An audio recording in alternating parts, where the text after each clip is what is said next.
So the other day I was at my local thrift store, scouring through bins of abandoned Mamma Mia DVDs, when out of the corner of my eye, I noticed a childhood favorite sitting on a shelf on the other side of the store. Shark Tale. But like a man lost in the Sahara, as I got closer, I realized that what I was seeing was just a mirage, an illusion of the eyes. Because when I picked up the DVD, what I was holding wasn't Shark Tale, it was a movie called The Reef. Kid movie ripoffs have always been a big fascination of mine, because we all pretty much grew up watching the same films, so it wouldn't be out of the question for me to ask you guys, like, oh hey, did you prefer Happy Feet or Surf's Up when you're a child? But then some poor sap out there has to be like, no, we were more of a Tappy Toes family growing up. And my first time watching The Reef just felt like an out-of-body experience, like I had shifted into an alternate reality.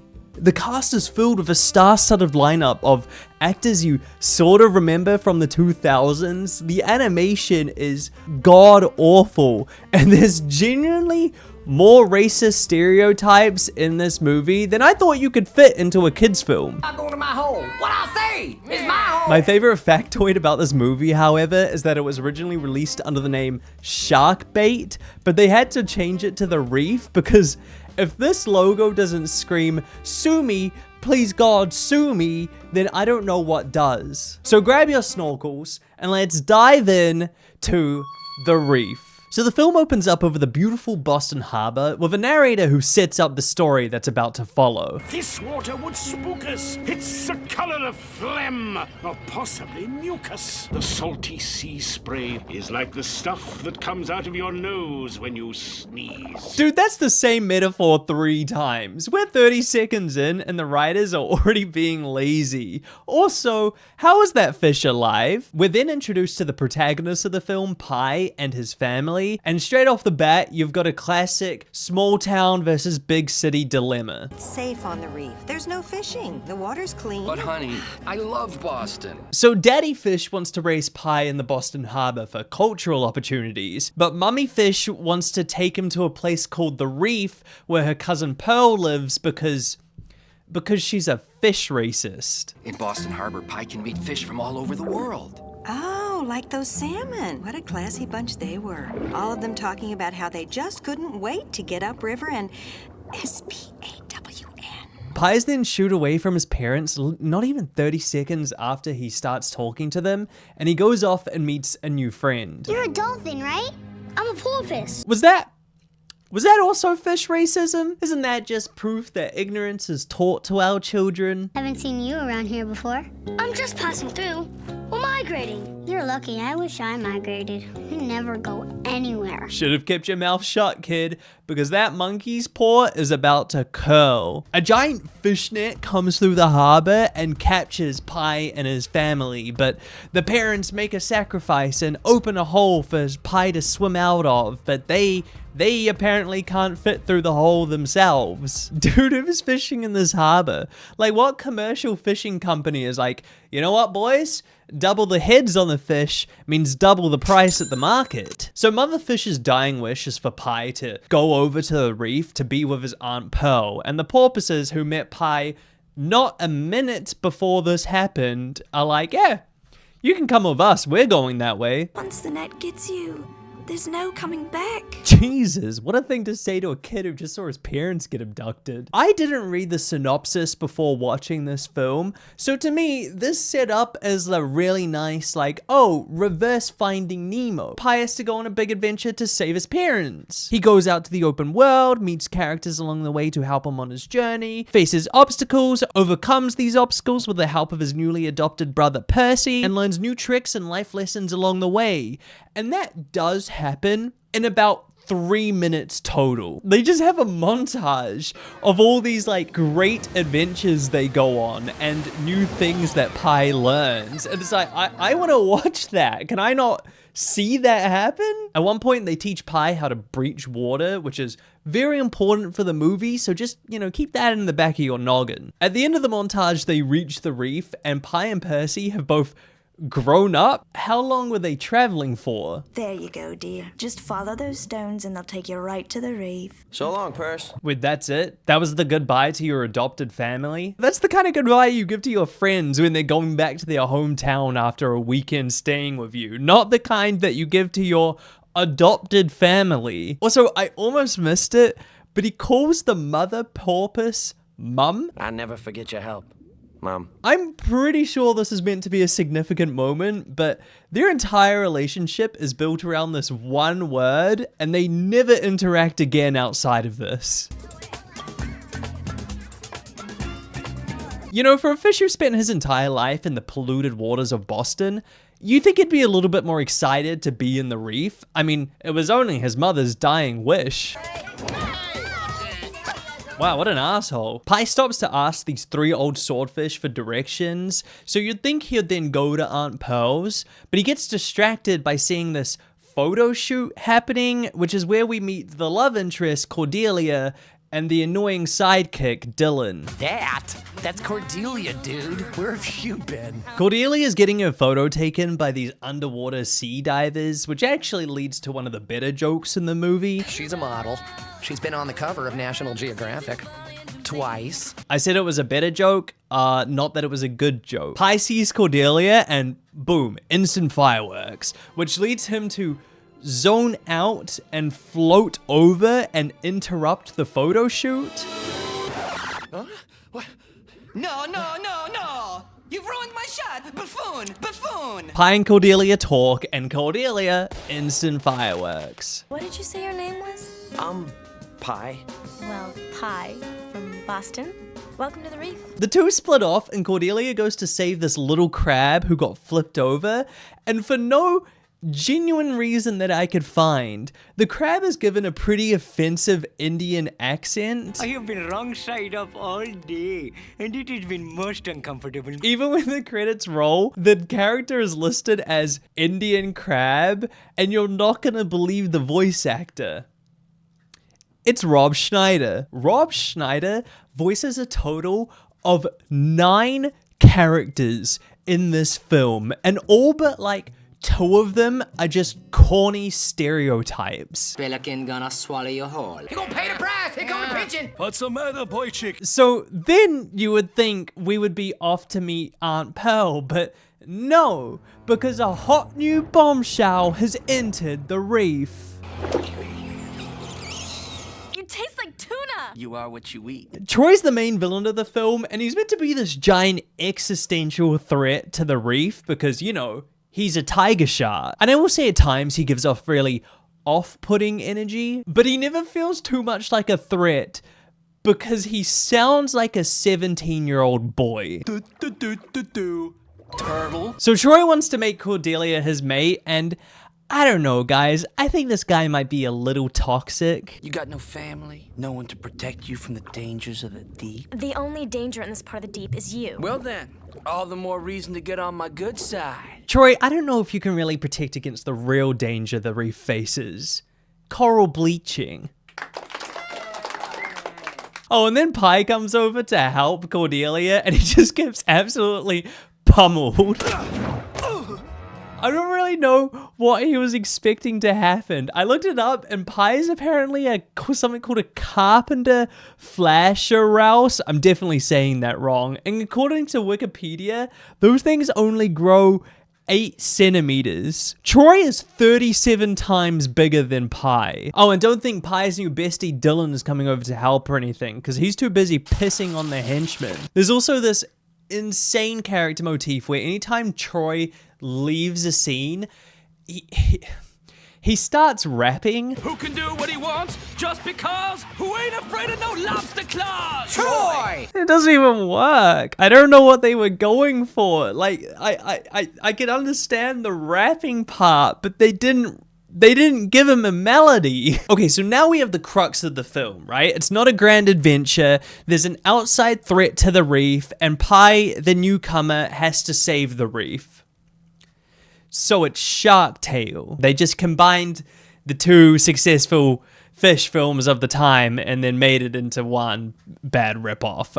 Yeah, okay. I mean, I should have seen that coming. That's on me. I get it. I know. It turns out Aunt Pearl is actually Dylan's mum. So Dylan and Pi are cousins, and now finally we get to meet Aunt Pearl. Oh, Pi, you made it. You knew I was coming? Of course, darling. While meditating, my astral form achieved a transcendent communion with none other than the spirit of the sea. What? They also just completely brush over that Pi's mother, Aunt Pearl's cousin, has died. Oh, Pi, I'm so sorry, but I think they're in a better place now. Yeah, in a sushi bar. Yeah, I just stole that directly from the movie. Yeah, in a sushi bar. Aunt Pearl is really into the new age hippie stuff. Her job is fortune teller, I guess, and she tells Pi that he's gonna find his destiny in the reef, but she mentions that there are very dangerous parts of the reef that we do not enter. You can go anywhere you want, but stay away from the old wreck. We never, ever, ever go to flat bottom. You're never gonna guess where they go next. They literally walk out of the house, and the next place they go to is the pirate ship. Hey, what's that? That's the old pirate ship.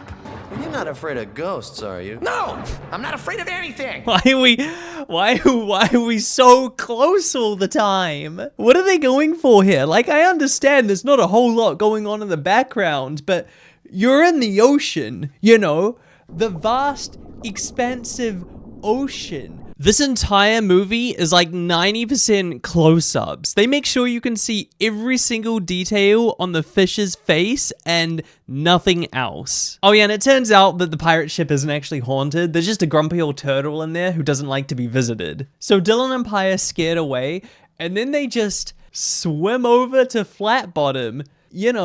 The other place they were specifically told not to go to. Flat Bottom is the open sea where humans go to fish, and conveniently, as soon as Pi and Dylan get there, a net comes down to start fishing. Fishing for what? It's an empty sea. There's nothing there. Hi, Underwater Nino here to tell you that today's video is sponsored by Odoo. Odoo is an all-in-one business management software that makes running your business as simple as possible. Odoo's project application allows you to break down bigger projects for simpler management. Just create a new project and add customizable stages and tasks. Assign your team those tasks and even create subtasks so you can break down the most complex of projects into measurable progress. Odoo's project application comes with a variety of dashboards that gives you the ability for true customization. Check your progress, deadlines, budgets, and resources through the project application's multiple view tabs. The Kanban view allows you to create customizable stages and shows tasks in the form of cards with all the key information needed up front. These cards can be moved down the pipeline for real-time updates just as if they were sticky notes. The list view is a simple yet powerful list that allows you to make batch changes, and the Gantt view gives a total overview of your project, where you can see schedules, task dependencies, and how your project timelines are tracking along. The project application also allows for centralized communication, with a built-in chatter for each task. Here you can send emails, add notes, files, and schedule needed activities such as meetings, to-dos, and reminders to keep your team on the same track. However, my favorite part is that Odoo's first application is completely free with unlimited hosting and support. So thank you to Odoo for sponsoring today's video, and you can check them out with a link in the description below. Now, let's get back underwater. So Pi and Dylan hide, and then Dylan just abandons Pi. Bye-bye. No, it's alright, man. It's not like this would be a traumatic moment for Pi or anything. So Pi then goes looking for Dylan and stumbles across Cordelia, who just also happens to be at Flat Bottom, the place you're never meant to go to. So Cordelia finds a fishing lure and accidentally gets it stuck in her fin because she thinks it's a small fish. So to get the fishing lure removed, instead of going to, I guess, a fish doctor, they go to these fashion designers who are, by the way, an obvious gay couple, like an openly gay couple in this movie. Oh, honey, that is so not you. This random 2006 movie has more gay characters in it than Disney has. Oh my god, it was not that far through her fin in the last scene. What happened? Dude, I swear to god, if you go back in the last scene, it was like hanging off her fin by a thread. Now it's like through her arm. So she holds Pie's hand and they pull the lure out somehow without tearing off her entire fin. I don't know what I would have done if you hadn't been there, Pie. How'd you wind up down here? I made a promise.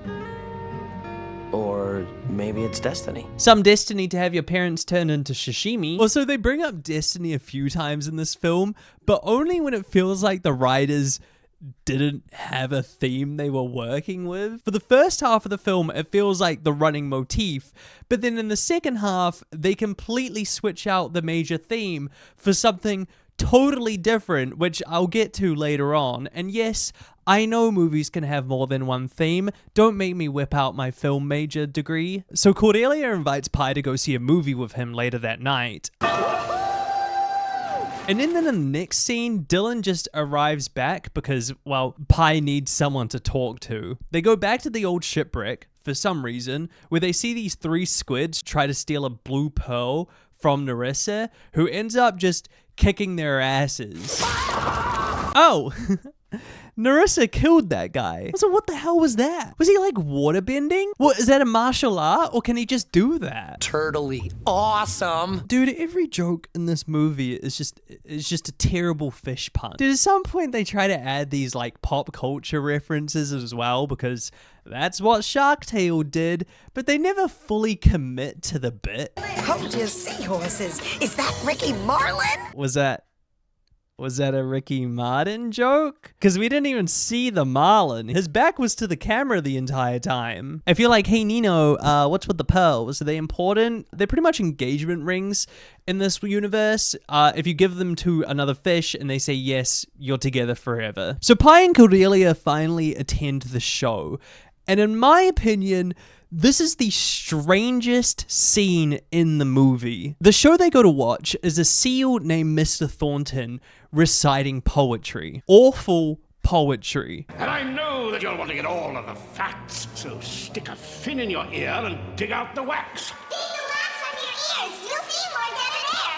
Cause it looks like you stuck too many candles in there. You guys didn't You didn't pay to go see this show, did you? So all the poems are fake stories about Mr. Thornton fighting sea monsters. I had to get tough. I tickled and spanked her. And I don't know how, but at some point, the background singers start reciting poetry about how fat the seal is. But it's humongous. It must weigh a ton. It's a big, bulging, billowing, blubber-soaked rump.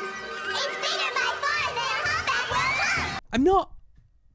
hump. I'm not really sure what I meant to say about that part. There's also a part of the scene where they try to do more like haha fish do human things funny jokes, where a blowfish blows up and swallows the light of an angler. And they're obviously going for like the fish is the studio light joke, but like, what light? I thought it might be the spotlight, but when they zoom out, the spotlight just comes from the roof. Actually, when I look at it, the blowfish isn't in the shot at all. What was the point of the joke? So Pie and Cordelia leave the show and go off to continue their first date. Have you ever been to the surface? No. Hey Cordelia, you ever been to the place that's 10 meters above our heads? Nah, never had the chance. But then, oh no, their date is interrupted by the big school bully. Go, Pie, leave me. I won't. No! Bro, stop trying. You've almost died twice already. It's not getting better. Troy tells his henchman to eat Pie, and Cordelia is like, whoa, hold up. If you leave Pie and the Reef TM alone, I'll marry you. And Troy's like, oh, okay, that sounds like a perfectly good deal. When I get back, be ready. Well, I got 30 days to live it up and partay. 30 days? That's almost the perfect amount of time a small fish needs to learn how to fight someone 31 times their size. So Pie floats away unconscious after being knocked the fuck out and wakes up in the pirate ship where he asks Narissa to help him fight Troy. Go fight your own battles, kid. Haven't you ever been in love before? I'm sorry. Oh, Am I getting hints of a tragic backstory? So Pie's getting pretty desperate at this point to see if someone will help him fight Troy, you know, so he doesn't die. So the first people he goes and asks are the geriatric swordfish. Man, these cartilage cramps are killing me. What was he expecting them to say? They are 120 years old, bro. Like, what do you want them to do? Actually, the scene ends with the only funny pop culture reference in the entire movie. Did I ever tell you boys about the time I freed Willie? Ay, caramba. I had to include it because it made me giggle. So Pie goes to Mr. Thornton, who was telling the stories of all the big sea monsters he had fought, but oh, would you believe it? Mr. Thornton was lying. That doesn't count because I said it in rhyme. I don't know if they'll hold up in court. While all this is happening, Troy sends his henchmen off to go find the most beautiful pearl in the ocean so he can use it to propose to Cordelia. And the most beautiful pearl just happens to be the blue one that Nerissa has. The henchmen are spotted by Pie and Dylan, who follow them to the pirate ship, and then, I haven't mentioned this till now, but one of the henchmen's voice actors is just doing a terrible Christopher Walken impression. They say the old shipwreck he lives on is haunted with ghosts. So everyone gets to the pirate ship, and the henchmen notice Pie and Dylan and then chase them down. And then Pie has the brilliant idea to use the skull of a dead pirate to scare away the goons. Okay, alright, maybe I'm coming around to this film. Nerissa was just sitting back and watching this whole thing play out and was actually so impressed he offers to train Pie. Be here tomorrow, sunrise. Not 1 second later.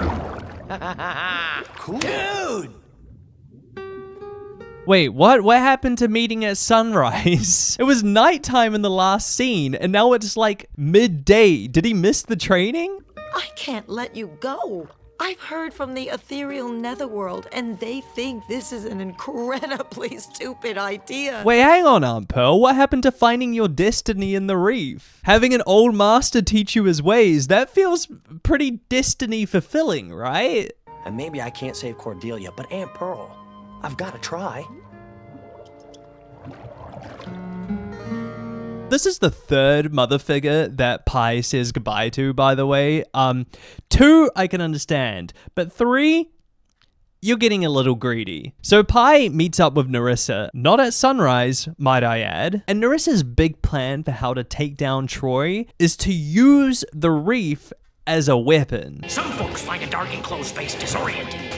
Jesus, and Pie's mum wanted to move him here when he was a child? I think the Boston Harbor would have been safer than this. Well, maybe not, considering they died. In these lessons, Nerissa also begins to teach Pie the water bending he used earlier. Whoa! What are you doing? What is he doing? What did he actually do? You get water dense enough, and it becomes a weapon. He just flung his flippers around. I don't know if that adds volume to water. I don't think that's how it works. News of Pie and Troy's schoolyard scrap has been spreading around town, and Cordelia learns about it from her fashion designers. No, babe, don't look so glum. I wish I had 2 boys fighting over me. See, I told you, this film came out 19 years ago, and they still did more than Disney. Minus the awful racial stereotypes. Are these guys meant to be fashion designers? Because what is she wearing? A spiral shelf? That's so 2004. So Cordelia goes to convince Pie to not fight Troy because, well, she doesn't want to see him get eaten. He promised he'd leave you and the reef alone. Do you really believe he'll keep his promise? I have to believe it. If you can believe in him, then why can't you believe in me? No one else in town really, cares about Pie either. They have a scene where the townsfolk are getting together, and they all hope Pie gets eaten. Maybe after he eats the kid, he'll feel too bloated and lethargic to chase anybody else. Good point. I'm really feeling the spirit of community here, guys. Meanwhile, Aunt Pearl is so distraught about the fight that she starts praying to the Pearl. Not that Pie will win the fight, but that everyone will be there to see him lose? I know it might be too much to ask that Pie actually win, but please, if everyone could at least be there for him when the time comes, well, I'd really owe you one. And then somehow that message gets beamed into the dreams of the porpoises. See? I had the strangest dream. I have a feeling something awful is about to happen. Wait, so are the pearls magic now? Did it go through with like echolocation? It's never brought up again how this happens. I guess the spirits were just on her side this one time. Why don't you live on the reef with everyone else? What are you, a priest? Because I don't remember going to confession. Are we implying that the Catholic Church sent missionaries underwater to spread the gospel of God? Oh no, sorry, my bad. That's the 2012 Finding Nemo ripoff. Finding Jesus. The next scene is the most blatant plagiarism in the entire film. Narissa takes Pi to check out the West Indies current so he can use the Portuguese man of war that live in it as a weapon. One touch and a fish your size is dead, dead! So they literally just yoink and twisted that from Finding Nemo, right? The East Australian current? No.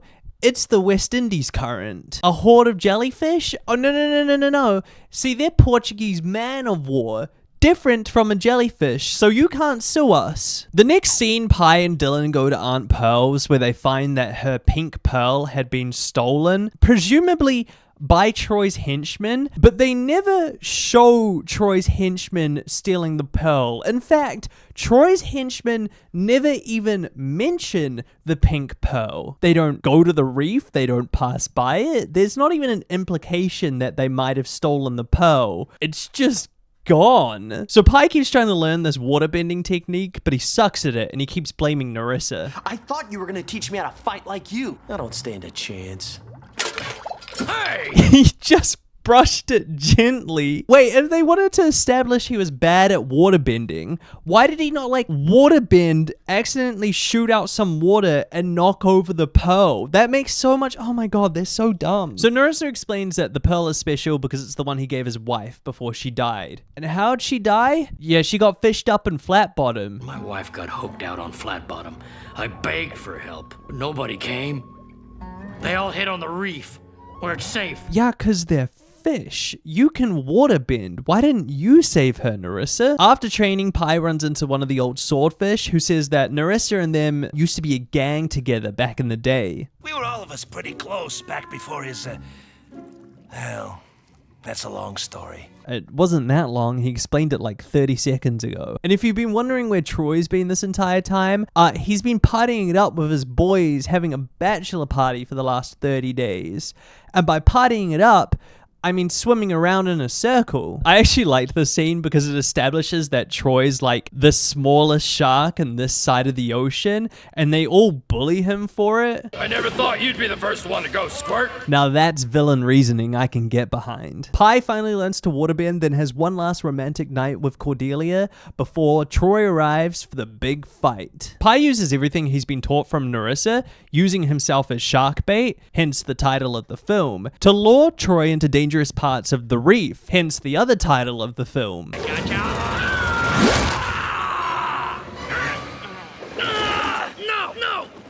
Troy, I can't beat you in a fight, but I can certainly outthink you. Oh wow, what a final scene. Thank God Pi has won unless there's some random hand of God moment. Come on, guys! Yeah. That's good. No! Do you think the humans were like, hey, that shark's trying to eat the fish that ruined our photo shoot? Let's help him. Troy's henchmen get taken out by Dylan and Narissa, and then Pi leads Troy through the West Indies current where he's paralyzed by the not jellyfish. Stay back, guys! Be careful! Bro, you have to stop falling for that. That's the 4th time. Narissa comes over to check on Pi, and then he's also tail whipped. Did we learn nothing? Troy's then about to eat Narissa, but Aunt Pearl's prayer comes true. Everyone's here. Wait, how the fuck did the porpoises make it back in time? When they said goodbye, that was in storyline 30 days ago, and Aunt Pearl sent out the prayer 2 nights ago. So were they just swimming circles around the reef for a month? So then everyone bands together like Endgame if it was good to help fight off Troy. And in a final chase scene, Pi leads Troy out to Flat Bottom, where the real villain of this film, the net, is doing a sweep. Pi leads Troy into the net, and then as it's about to close, Pi does the jumping thing the porpoises taught him and jumps over the fishing vessel, leaving Troy inside, trapped to suffer the same fate as Pi's parents. Help, guys, please! No!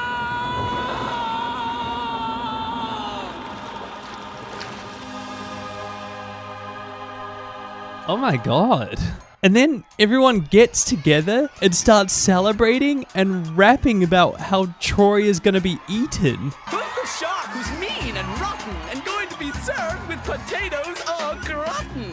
Troy! Who's gonna find himself coated in batter, featured on seafood sampler platter? Troy! Everyone in the Reef is celebrating. Narissa ends up being friends with the old guys again. Aunt Pearl gets her pink pearl returned to her. Thank you, Doctor. Does that count as a proposal? And this is what I mean where the theme of destiny is kind of dropped, because I think the writers realized that the main motif of this movie is community, and that if everyone bands together and puts the best part of themselves forward, they can take down any challenge. And to end it off, we have this final scene between Narissa and Pi, and this scene out of the entire movie pisses me off so much. Narissa gives Pi the blue pearl, and Pi says, "Wow, I don't know what to say." And then listen to what Narissa says. You know what to say. I'm just not the one you need to say it to. So then Pi swims over to Cordelia, and you expect him to have this speech prepared. I do believe in you. Cordelia.